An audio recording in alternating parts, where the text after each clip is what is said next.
جابني هبه جدعنا والله بوتلا بمكتب وبجدادك لنا شهر سيدنا ايوه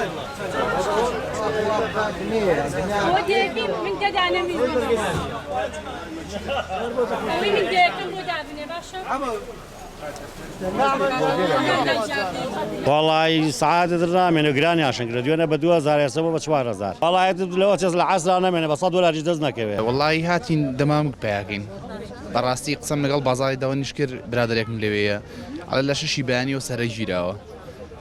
إماش طبعا وكو خباراس نيك هاتوين بس وكو ناتوين عملي دوانش بو خلق ناي خلق ترسينين اگر نفريك توش بيت يرواني تيك الله يخلق بيت خلقي كي زور توش بيت خبارات لسر خلق هر واجبه ما گومانی تیانیه بس خباراس نگاش نبیته هوی سود بچن بازرگانه بگیانی تمام که لا سعری 2000 و بردیانه و 5000 زور لسر خلق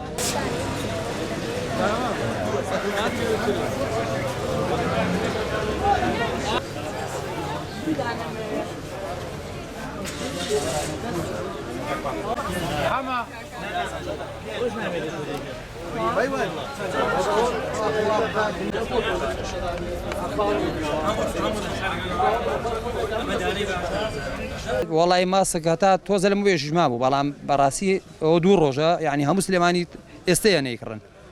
اما بيشتري باز يعني تا سيشمو چاشمي رابردوش پربوله ماسك بازار بلام هموي بيك جار امرو هاتوا يتر عددي بازاري جار چند كارتونك هي تطاوب طبعا خطو بيشتري كز ليه زاني من خوشي وشتا هي هرچه نشكل لخوا بزاويهشتا لناو هرما او حالته نيه بلام هموي هاتوا ايوه يترشتكش كاو هم خلق بيت يعني عددك طاوب است حاليا نما من لام نما بعض دوكان ما بيتي بوشي دليل اساس شي لا هشونك داواكي بابلين دا تركيا لا ايران اوانيش خوان هر نايفروشن هاد اسليره شو اروى ونيتيش بديليش والله بديل نيه بديل شي ما خلق کشتی که دروست که خوی دروستی که لراستی دا اوی که هی امروز که لبازارکانی کردستان بگشتی سلیمانی رودا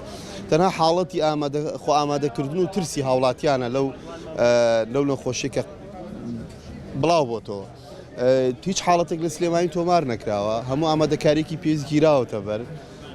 فقط پیز ما با تارادیک هوشیاری تاکو هاولاتیانی هرمی کردستان هیا همو او ازماتانی که امر روادن لهرمی کردستان سببی سرشی هاولاتیان خویانن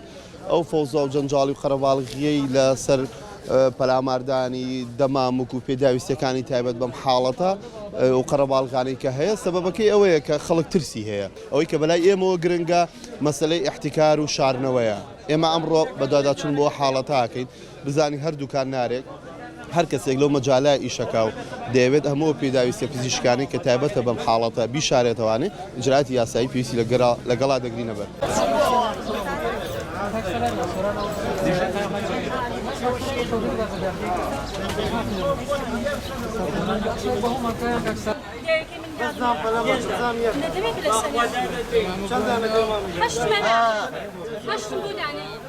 هشت بود